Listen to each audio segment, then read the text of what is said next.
사랑의 하나님, 오늘 하루의 첫 시간을 하나님께 드리며 주님과 더불어 시작할 수 있도록 인도하여 주시니 감사합니다.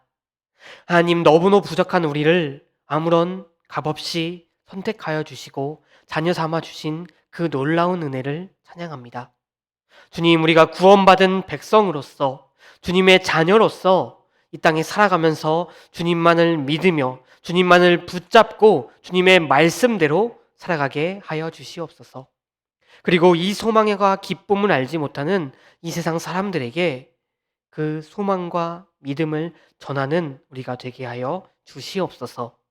사랑이 많으신 예수 그리스도의 이름으로 기도드렸습니다. 아멘.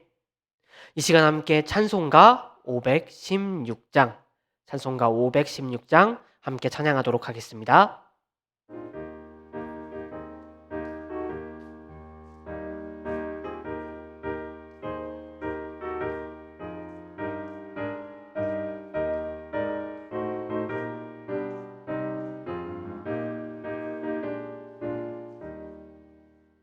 푸른 길 따르라 의의 길을 세계만 미를 찾는 길 이 길 따라서 살 길을 온 세계에 전하세 만 백성이 나갈 길 어둠 밤지나 모둠 든다 환한 빛 보아라 저기 주 예수의 나라 이 땅에 곧 오겠네 오겠네 주 예수 따르라 승리의 주 세계 만민이 나갈 길과 진리요 참 생명 내 창검을 부수고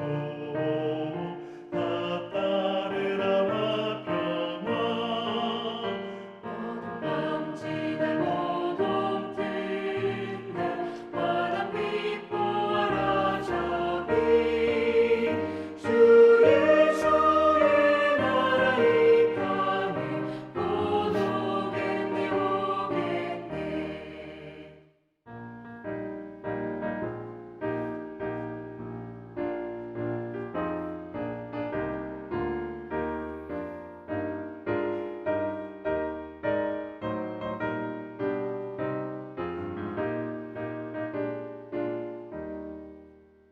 놀라운 이 소식 알리어라 세계 만민을 구하려 내 주 예수를 보내신 참 사랑의 하나님 만 백성이 따를 길 어둠 밤지나 모둠 든다 환한 빛 보아라 저기 주 예수의 나라 이 땅에 곧 오겠네 오겠네 고난 길에 지고 찾아온 길 많은 백성을 구한 길 모두 나와서 믿으면 온 세상이 마침내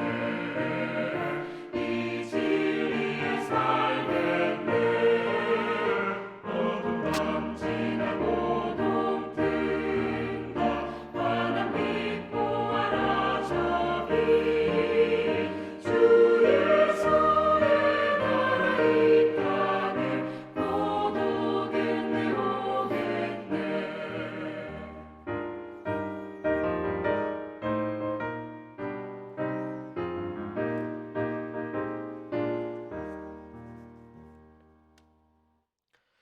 이 시간 함께 읽으실 하나님의 말씀은 누가복음 13장 22절부터 30절까지 말씀입니다. 누가복음 13장 22절부터 30절까지 말씀 제가 봉독해 드리도록 하겠습니다. 예수께서 각 성 각 마을로 다니사 가르치시며 예루살렘으로 여행하시더니 어떤 사람이 여짜오되 주여 구원받는 자가 적으니이까 그들에게 이르시되 좁은 문으로 들어가기를 힘쓰라 내가 너희에게 이르노니 들어가기를 구하여도 못하는 자가 많으니라. 집 주인이 일어나 문을 한 번 닫은 후에 너희가 밖에 서서 문을 두드리며 주여 열어주소서 하면 그가 대답하여 이르되 나는 너희가 어디에서 온 자인지 알지 못하노라 하나니 그때 너희가 말하되 우리가 주 앞에서 먹고 마셨으며 주는 또한 우리의 길거리에서 가르치셨나이다 하나 그가 너희에게 말하여 이르되 나는 너희가 어디에서 왔는지 알지 못하노라. 행악하는 모든 자들아 나를 떠나가라 하리라. 너희가 아브라함과 이삭과 야곱과 모든 선지자는 하나님 나라에 있고 오직 너희는 밖에 쫓겨난 것을 볼 때에 거기서 슬피 울며 이를 갈리라. 사람들이 동서남북으로 와서 하나님 나라 잔치에 참여하리니 보라 나중단 자로서 먼저 될 자로도 있고 먼저 된 자로서 나중될 자도 있느니라 하시더라. 아멘. 예수님께서는 각 마을과 마을들을 두루 다니시며 가르치시고 또 고치셨으며 복음을 전하셨습니다. 예수님께서는 지금 예루살렘으로 향하는 여정을 걷고 계십니다. 그 여정 가운데 어떤 한 사람이 주님께 이렇게 물었습니다. 주여, 구원받는 자가 적으니이까? 예수님께 이 질문을 한 이 사람이 지금 예수님을 주여, 퀴리에 라고 호칭하고 있는 것으로 보아 그는 아마 계속해서 예수님을 따르던 예수님과 함께 다니던 어떤 한 사람인 것 같습니다.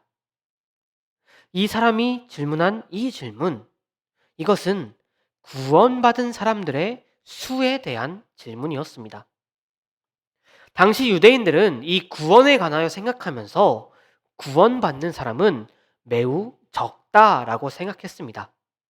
그들은 소수의 사람들만 콕 집어서 하나님의 택한 백성들인 자신들만 구원받을 것이라고 생각했었습니다. 지금도 유대인들은 이렇게 생각하고 있죠.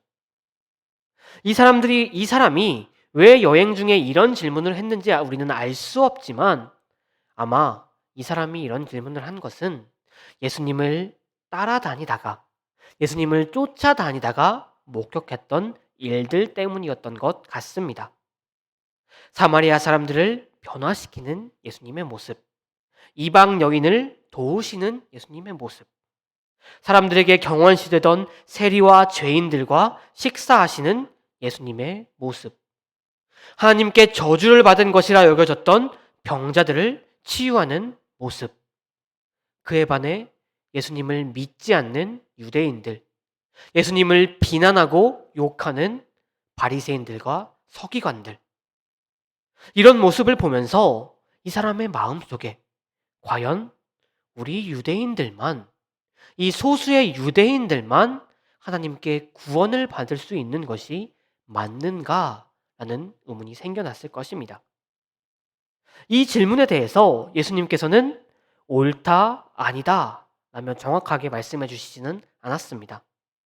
예수님께서는 그 질문에 대해서 이렇게 답하셨습니다. 좁은 문으로 들어가기를 힘쓰라.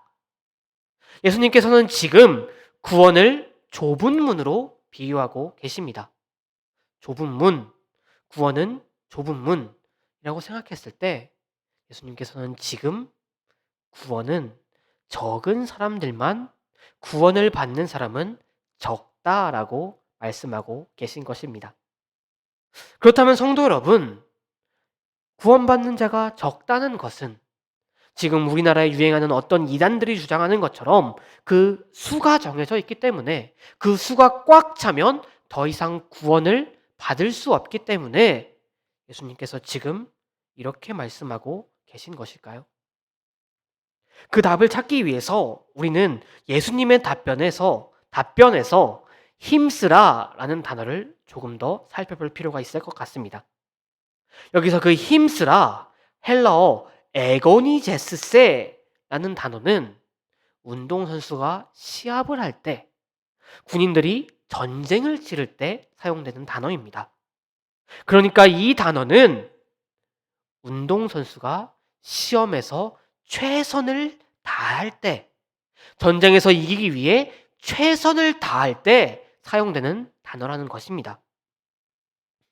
그렇다면 예수님께서 지금 좁은 문으로 들어가기를 힘쓰라 라는 말씀은 구원의 문에 들어가기가 힘드니 최선을 다하여라 라고 해석할 수 있을 것입니다.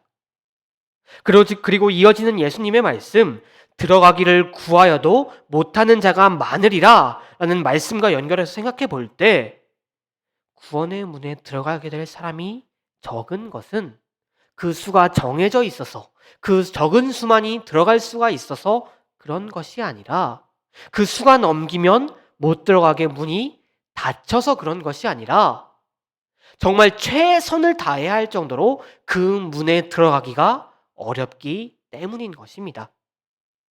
구원의 길은 항상 열려 있지만, 그 문이 닫힐 때까지 열려 있지만, 그리고 제한도 없지만, 그 문은 너무나도 들어가기 힘든 문이라고 예수님께서 말씀하신 것입니다. 왜냐하면 그 문은 예수님을 따라 걸으며 예수님의 말씀에 순종하는 자들만이 들어갈 수 있는 좁은 문이기 때문입니다. 이 말씀을 하신 후에 예수님께서는 또 다른 비유의 말씀을 들려주셨습니다. 이 비유의 말씀에도 문이 등장합니다. 살펴보게 되면 이 문은 어떤 집의 문인 것 같습니다. 그런데 그 집주인이 어떤 시간이 됐을 때 그 문을 닫아버립니다. 그리고 그 닫힌 문은 다시는 열리지 않습니다. 그 주님께서는 이 두 번째 비유를 통해 지금 무엇을 말하고 계신 것일까요? 그것은 주인에 의해 닫힌 문이 다시 열리지 않는 것처럼 구원의 문, 항상 열려있던 구원의 문이라고 할지라도 그 문을 주님께서 닫게 되시면, 주님께서 닫으신 후에는 그 문은 다시 열리지 않게 될 것이라는 것입니다. 그 문은 들어가기에 힘든 좁은 문이지만 그 문이 닫힐 때는 절대 열려지지 않는 문이라는 주님의 말씀이며, 구원의 문은 좁을 뿐 아니라 들어가는 기회도 영원하지 않다는 것을 말씀하시는 주님의 가르침이었습니다. 그런데 이 두 번째 비유 조금 더 살펴보게 되면 이런 내용이 나옵니다. 25절부터 27절까지 말씀인데요. 집 주인이 문을 굳게 닫았을 때 이 문을 두드리는 이들이 등장합니다. 이들은 자신들이 주인 앞에서 먹고 마셨으며 주인에게서 배운 적이 있다고 주인과의 친분을 계속해서 어필하고 있습니다. 그러나 그 주인의 반응은 한결같습니다. 나는 너희가 어디에서 온지 알지 못하노라. 나는 너희가 어디에서 왔는지 알지 못하노라. 그리고 그 주인은 밖에서 외치는 자들에게 행악하는 자들이라고 부르시기까지 합니다. 여기서 이 행악이라는 단어는 헬라어로 아디카이라는 단어입니다. 이 단어는요, 헬라 사람들이 불의, 거짓이라는 의미로 사용하는 단어입니다. 그렇다면 이 단어를 예수님께서 사용하시는 것으로 보아 주님께서는 이 밖에서 문을 두드리는 이들을, 주님과의 친분을 어필하는 이들을 거짓말쟁이들이라고 부르시고 계신 것입니다. 너희는 나의 품 안에서 먹고 마신 적도 없고 나에게서 배운 적도 없다는 것이지요. 바로 이들은 주님을 알지만 주님을 따르던 것을 거부하던 이들, 스스로 신앙이 있다고 말하지만 주님께 순종하지도 않고 말씀을 따르지도 않던 이들을 가리키는 것일 것입니다. 주님께서는 이렇게 외식하는 이들, 행악하는 이들에게까지 경고하고 계십니다. 성도 여러분, 오늘 말씀 첫 번째로 오늘 말씀 앞부분 보게 되면 22절 하반부를 보게 되면 예수님께서는 예루살렘으로 여행하시더니 라고 기록되어 있었습니다. 그 여행길은 주님의 마지막 여행길이었습니다. 주님께서는 그 길의 끝에 죽음이 있으시다는 것을 알고 계셨지만, 닥칠 죽음을 알고 계셨지만 그 길을 걸으셨습니다. 우리를 사랑하시기 때문에 그 길을 걸으셨고 가장 좁은 길, 그 좁은 길로 들어가셨습니다. 사랑하는 성도 여러분, 우리 그리스도인들도 우리도 주님이 걸으신 그 길을 따라야 하고 주님께서 들어가신 그 좁은 문으로 들어가야 합니다. 그러나 그 길 결코 쉬운 길은 아닐 것입니다. 그 길은 자기를 부인하고 자신의 허물로 얼룩진 십자가를 지고 걷는 길입니다. 그렇기에 우리가 그 길 속에서 수없이 넘어지고 수없이 넘어지고 수없이 포기하고 싶은 마음이 생길 것입니다. 그러나 성도 여러분, 우리가 걸어야 할 그 길 끝에 우리가 그 길을 따라 주님 좁은 문으로 들어갔을 때 우리에게는 놀라운 복과 은혜가 준비되어 있습니다. 주님께서는 그 길 끝에서 좁은 문 안에서 우리를 기쁘게 맞아 주실 것입니다. 성도 여러분, 오늘 말씀을 기억하시기 바랍니다. 오늘 말씀을 기억하시며 철저히 말씀만을 붙잡고 주님이 걸으셨던 그 길을 걸어가시는 성도님들이 되시기를 바랍니다. 우리가 주님이 걸으셨던 그 길을 걸음으로써 최선을 다해 주님의 말씀대로 살아감으로써 좁은 문으로 들어갈 때 나중된 자는 먼저 될 자도 있고 먼저 된 자로서는 나중될 자도 있으리라고 하신 주님의 말씀처럼 세상에서는 나중된 자일지 몰라도 하나님 앞에서는 먼저 된 자로 인정받고 주님의 놀라우신 은혜를 누리시는 저와 여러분이 되기를 바랍니다. 함께 기도하시겠습니다. 우리를 구원하여 주신 주님, 주님의 그 은혜에 감사드립니다. 주님, 이 시간 주님의 말씀을 통해 다시금 주님의 그 크고 놀라우신 사랑과 은혜를 기억하게 하여 주시니 감사합니다. 주님, 우리가 주님이 걸으셨던 그 길을 걸을 수 있도록 하여 주시옵시고 주님께서 들어가셨던 그 좁은 문에 우리도 들어가기를 원합니다. 주님, 우리가 그 길을 따라 걷겠습니다. 주님, 우리를 발걸음을 인도하여 주시옵시고 우리가 쓰러져도 우리가 포기하고 싶을지라도 주님께서 우리의 그 연약한 마음을 붙잡아 주시옵소서. 말로만 주님을 찬양하는 것이 아니라 전심으로 찬양하며 그 길을 걸으며 힘써 나아가는 우리가 되게 하여 주시옵소서. 철저히 말씀만을 붙잡고 최선을 다해 주님의 말씀대로 삶으로써 그 좁은 문으로 들어가 주님과 영원히 사는 우리 모두가 되게 하여 주시옵소서. 사랑이 많으신 예수 그리스도의 이름으로 기도드렸습니다. 아멘. 이 시간 우리 주기도문 하심으로 오늘 예배를 마치도록 하겠습니다. 하늘에 계신 우리 아버지여, 이름이 거룩히 여김을 받으시오며 나라의 임하옵시며 뜻이 하늘에서 이룬 것 같이 땅에서도 이루어지이다. 오늘날 우리에게 일용할 양식을 주옵시고 우리가 우리에게 죄 지은 자를 사하여 준 것 같이 우리의 죄를 사하여 주시옵고 우리를 시험에 들게 하지 마시옵고 다만 악에서 구하옵소서. 나라와 권세와 영광이 아버지께 영원히 있사옵나이다. 아멘.